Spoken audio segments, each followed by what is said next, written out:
46번 조건에 관한 겁니다. 34회도 출제가 됐습니다. 조건 성취 효력은 특별한 사정은 원칙적으로 소급하지 않는다. 특별한 사정은 어떤 경우죠? 당사자가 조건 성취의 효력을 그 성취 전에 소급하기로 한 의사를 표시할 때는 그 경우에는 소급합니다. 원칙은 소급하지 않습니다. 자, 조건이 정지 조건일 때는 그 조건이 성취한 때로부터 효력이 생기고요. 해제 조건은 조건이 성취한 때부터 효력을 잃습니다. 다만 그때부터는 소급이 없습니다. 다만 당사자가 성취 전에 소급 의사가 표시한 때는 그 의사에 따른다. 자, 기한의 경우는요. 기한의 경우는 소급표가 없다. 기억하십시오. 두 번째, 해제 조건이 선량한 풍속, 기타, 사회질서에 위반하는 것일 때는 특별사정한 조건으로 법률되는 게 아니라 그런 조건뿐만 아니라 그 법률행위 전체가 무효로 됩니다. 자, 법조문에 조건이 선량한 풍속, 기타, 사회질서에 위반한 것일 때는 그 법률행위는 무효로 된다. 다른 문제입니다. 부적관계 종료를 해제 조건으로 하는 부동산 증여계는 부적관계 종료를 해제 조건, 이 조건 자체가 103조 2번이에요. 그 경우에는 이 조건뿐만 아니라 증여계약 자체도 무효다. 잘 나옵니다. 3번 정지조건과 이행기로서의 불확정 기한은 표시된 사실이 발생하지 않는 것으로 확정될 때 표시된 사실이 발생하지 않는 것은 때 채무를 이행해야 하는지 여부로 구했다. 자, 표시된 사실이 발생하지 않는 것으로 확정될 때 발생하지 않을 때 조건이 성취되지 않았을 때 이행을 하지 않아도 되는 것이 조건이고 이런 경우에도 이행을 하는 것이 불확정 기한입니다. 자, 보겠습니다. 부관에 표시된 사실이 발생하지 아니하면 조건이 성취되지 아니하면 채무를 이행하지 아니해도 된다고 보는 것이 타당한 경우는 조건을 보지만 표시된 사실이 발생한 때뿐만 아니라 발생할 때에도 발생하게 되면 조건이 성취되기 때문에 사실이 발생하도 이행 의무고 더 나아가 반대로 발생하지 않은 것으로 확정. 이 사실 발생이 안 되는 걸 확정된 때에도 여전히 이행해야 한다면 이 경우에는 불확정 기한으로 봐야 한다. 되게 실무적으로 되게 유용한 건데 여러분이 어렵게 느껴지세요. 이 내용은 조건과 불확정 기한 모두 어떠한 사실을 전제해요. 조건은 이 조건이 성취돼야만이 일정한 효력이 발생하고 이 조건이 성취되지 않으면 아무것도 안 일어나요. 그게 조건이에요. 반대로 불확정 기한은 어떠한 사실이 발생할 때뿐만 아니라 이 사실에 발생하지 않는 것으로 확정할 때더라도 어떤 일정 이행할 의무가 있는 겁니다. 그 차이점 잘 기억해 주십시오. 4번 이행지체의 경우 채권자는 상당한 기간을 정한 최고와 함께 그 기간 내에 이행이 없을 것을 정지조건에서 계약을 해제할 수 있다. 맞는 질문입니다. 이 포인트는 뭐냐면 계약 해제에 대해서 해제는 상대방이 있는 단독행위 즉 형성권이에요. 이 경우에는 조건과 친하지 않아요. 배웠죠? 34 할 때. 조건과 친하지 않는 단독행위에 대해서 조건을 붙이더라도 효력이 없다. 다만 예외가 있어요. 동의가 있거나 아니면 이 계약 해제권에 상대방이 그 운명을 운명을 결정할 수 있는 경우. 뭐냐면 계약 해제 여부는 이 조건 성취 여부는 누가 결정해요? 상대방이 하잖아요. 최고 기간에 이행을 하게 되면 계약 해제 안 됩니다. 이런 경우. 그래서 이 해제에는 이런 조건을 붙일 수 있다. 실무적으로 이렇게 많이 해요. 잘 기억을 해주십시오. 신인성시에 반하는 방해를 말하면 조건이 성취된 것으로 의뢰돼요. 방해를 해서 성취가 안 됐지만 이 방해 자체가 신의식에 반하게 되면 성취가 된 것으로 간주해요. 중요한 건 뭐냐면 그 시점을 언제 보냐. 직관적으로 방해하는 시점에 성취된 보는 것이 직관적으로 맞을 것 같아요. 하지만 언제다? 그런 방해 행위가 있었던 시점이 아니라 성취의 의제 시점은 방해가 없었더라면 그 조건이 성취되었 것으로 추산되는 시점이에요. 이게 맞는 질문입니다. 요거 잘 기억해 주십시오. 직관적으로 봤을 땐 이게 맞을 것 같아요. 방해 행위가 있었던 시점에 조건이 성취된 것으로 볼 것 같은 게 맞는 것 같은데 아니에요. 뭐 언제다? 성취의 의제 시점은 방해가 없었더라면 그 조건이 성취되었을 것이라고 추산되는 시점. 그 시점이 정말 중요합니다. 자, 47번. 갑은 그 소유의 건물을 매도하기 위해 을에게 대리권을 쓰였다. 34에도 똑같은 문장이 나왔죠. 그러면 이미 내린 딱 이게 쓰십시오. 대리권 수였다. 설명이 틀린 것은 을이 사망하면, 자 대리인이 사망하면 이렇게 표시십시오. 특별한 사정 없는 상속인에게 대리권 승계된다? 아니다. 대리권 소멸 사유를 묻는 겁니다. 대리권 소멸 사유가 뭐가 있죠? 암기하십시오. 본인의 사망, 그리고 대리인의 사망, 대리인이 성년후에 개시, 대리인이 파산. 이 경우에는 대리권이 소멸된다. 본인의 사망, 대리인의 사망, 대리인이 성년 후에 개시, 대리인이 파산. 한전 후계 개시는 아니다. 성년 후계 개시는 대리권 소멸 사유지만 한전 후계 개시는 대리권 소멸 사유가 아니다. 여기까지 함께 해주십시오. 또 하나, 대리권 소멸사는 원인된 법률관계 종료. 내부 관계죠. 대리인과 본인 사이 관계에는 이임계약의 목적 달성이나 대리권 수요가 있다. 대리권 수요가 수권행위예요. 이임계약은 내부 관계예요. 그거예요. 원인된 법률관계. 이임계약 생각입니다. 이임계약이 종료되거나 아니면 수권행위제 대리권을 수요하는 것을 처리하는 거예요. 그 경우에도 대리권 소멸된다. 이거는 암기를 하셔야 합니다. 대리권 소멸 사유. 을은 특별한 사정이 없는 한 이미 되는 X건물의 매매에서 약정한 중도금이나 잔금, 계약 체결 권한이 있기 때문에 특별한 사정이 없는 한, 지금 별도로 매도유지 금지시키지 않는 한 매매 대금을 수령할 수 있는 권한이 있다. 이미 374일 때 봤습니다. 갑의 수권행위는 대리권 소행위는 묵시적인 의사표시도 할 수 있다.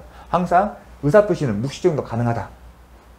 4번, 을이 대리행위를 하기 전에 갑이 수권행위를 처리한 경우, 대리행위를 하기 전에 수권행위를 처리한 경우 특별한 사정이 없는 한 대리권 소멸한다. 수권행위 처리도 대리권 소멸 사유다. 원인관계 종료 아니면 수권행위 처리도 대리권의 소멸 사유다. 을은 갑의 허락이 있으면 갑을 대리하여 자신을 X건물에 매수하는 계약. 이게 뭐죠? 자기계약이다. 자기계약이나 쌍방대행은 원칙적으로 허용되지 않지만 본인의 허락을 받으면 할 수가 있습니다. 만약 본인의 허락을 받지 않고 자기계약이나 쌍방 대리를 하게 되면 원칙적으로 무권 대리가 되고 그는 유동적 무효다. 거기까지 함께 기억을 해 주십시오.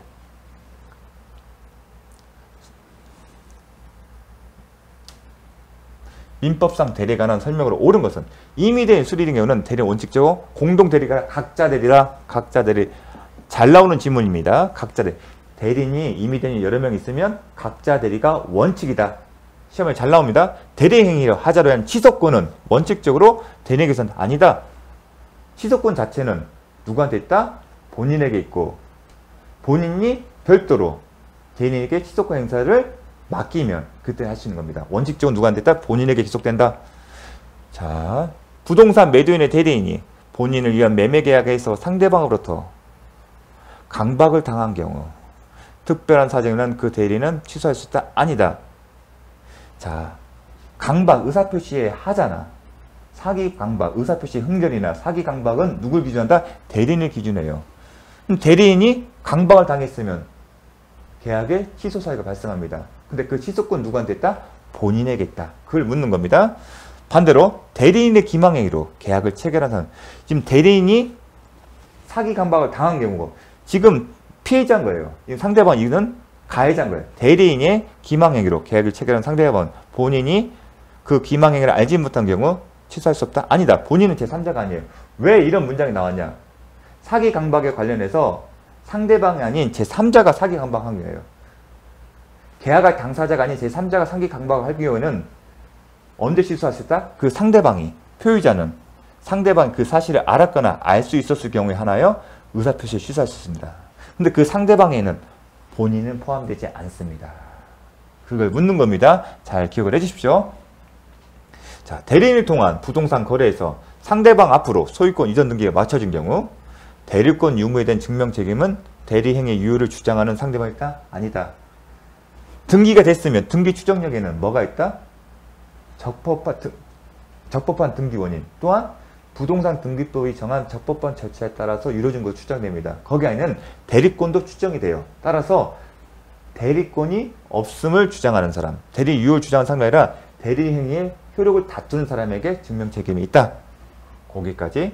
복대리인은 대리인이 자신의 이름으로 선임한 대리인의 대리인이 아니라 본인의 대리인이다. 자신의 이름으로 선임한 대리인이 선임한 거 맞아요. 자신의 이름으로. 그런데 대리인의 대리인이 아니라 본인 대리인. 이 문장 자체는 암기하십시오. 잘 나옵니다. 대리인이 자신의 이름으로 선임한 본인의 대리인이다. 자, 5번. 법정 대리인은 특별한 사정이 없는 한 그 책임으로 선임할 수 있다. 배웠죠? 복대인 선임. 임의 대리는 원칙적으로 할 수 없고 예의적으로 할 수 있다. 언제? 본인의 동의나 아니면 부득이한 사유가 있는 경우에만. 법정 대리는 자기 책임으로 언제든지 할 수 있다. 그걸 묻는 겁니다. 자, 복대리인은 권한 내에서 대리인을 대리한다. 본인을 대리한다. 왜냐하면 복대리인은 본인의 대리인이기 때문에 임의 대리는 원칙적으로 복인권, 복대리인 선임할 권한이 없고 예의적으로 본인의 승낙이나 부득이한 사유가 있는 때 이 두 가지 경우만 복대리인이 선임할 수 있다. 암기를 하십시오. 본인 승낙이나 부득이한 사유가 있어도 복대리인이 선임할 수 있다. 자, 다음. 권한을 넘은 표현 대여예요. 권한을 넘은 표현 대여는 126조를 묻는 겁니다. 126조 존재 그 요건은 표현 대여 책임의 성립 요건은 기본 대리권이 존재하고 있고 기본 대리권이 있는데 그 대리권의 권한을 넘는 법률 행위가 있고 이 법령에 정당한 이유가 있으면 표현 대리 책임이 성립됩니다. 원칙적으로 권한을 넘으면 대리권 범위를 벗어나기 때문에 유동적 무효예요. 하지만 기본 대리권이 존재하고 그 권한을 넘은 법령에 대해서 정당한 이유가 있으면 표현 대리 책임이 성립되고 그 얘기는 뭐죠? 본인에게 법률행위의 효과를 희석시킬 수 있다. 마치 유효한 대리권이 있는 것처럼 그거잖아요. 자, 그러면 기본 대리권 관련해서 권한을 넘은 표현 대리 기본 대리권에는 대리인에 선임된 복대인의 권한도 포함된다. 제가 복대인 나오고 나면 표현 대리 관련해서 다 되는 걸로 기억하셨습니다. 129조 대리권 소멸 후에 복대인 선임한 경우에도 129조가 성립될 수 있다. 그 다음에 120조 위반돼서 복대인 선임한 경우에도 126조가 성립될 수 있다. 항상 복대되면 표현 대리가 성립할 수 있다고 생각을 하십시오. 자, 두 번째, 복인권이 없는 대리인이 선임한 복대인의 권한도 기본 대리권 될 수 없다. 될 수 있다. 복인권이 없는 어떤 경우냐? 임의 대리인이 복대인 선임하려면 뭐랬죠? 120조에 따라서 본인의 승낙이나 부득이한 사유가 있었는데 그런 사유가 없음에도 불구하고 선임한 경우입니다. 그런 경우에도 표현 대리가 성립될 수 있다. 배웠잖아요. 126조. 복대인의 권한은 기본 대리권이 될 수 있다. 이 표현 잘 나옵니다. 간혹가다. 이게 판례의 내용입니다. 대리행위가 강행 규정을 위반하여 무효인 경우도 표현 대리 성립할 수 있다. 틀린 질입니다. 자, 대리행위가 강행 규정 위반 이런 표현 나오면 이렇게 해요. 대리행위가 대리인에 의한 법률행위. 대리인에 의한 법률행위가 유효하려면 이 법률행위 자체가 유효해야 돼요. 적법 유효해야 돼요. 적법 유효해야 돼요. 즉 103조 위반도 아니고 104조 위반도 아니고 그런 무효 사유가 없이 적법해요. and 대리인이기 때문에 이 대리인에게 대리권이 존재하고 대리권은 법위 내에서 그 다음에 본인을 위한다는 현명히 의사가 있으면 이 대리인에 대한 법률 행위는 본인에게 효과가 기속될 수 있다. 그래서 기억하십시오. 근데 강행 규정을 위반했어요. 그러면 어떻게 된다? 확정적으로 무효됐잖아요. 그러한 경우에는 표현 대리가 성립되지 않습니다. 표현 대리는 이 행위 자체가 유효하다는 전제에서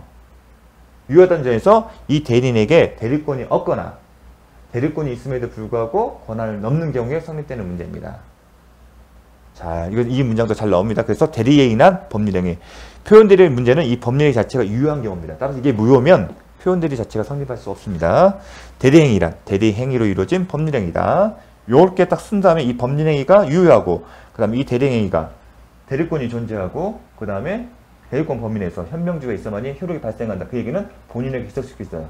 근데 법률행위는 유효한데 이 대리행위가 무권 대리예요. 대리권이 없거나 아니면 대리권이 있는데 권한을 넘는 경우에는 이제 표현 대리가 성립될 수 있습니다. 그럼 논의 연주는 전제는 뭐다? 법률행위 자체가 유효하다. 적법 유효하다. 자, 법정 대리권은 기본 대리권은 표현 대리 성립할 수 없다 아니라 있다. 법정 대리권 대표적인 뭐냐면 일상가사 대리권. 부부 사이에서는 일상가사 대리권이 있습니다. 그 경우에는 그 기본 대리권에서 표현 대리가 성립할 수 있다. 5번 상대방이 상대방이 대리인에게 대리권이 있다고 믿을 만한 정당한 이유가 있는지 여부는 언제? 항상 대리행위 당시. 항상 뭘 판단할 때는 법률행위 당시 아니면 대리행위 당시입니다. 자, 잘 기억을 해주십시오. 이 내용들은 기존에 대해서 나왔던 질문들입니다. 앞으로 이 내용들은 다소 반복돼서 볼 겁니다. 자, 대리권이 없는 갑은 자, 여기까지 하고 자, 다음 시간 뵙도록 하겠습니다. 수고 많으셨습니다.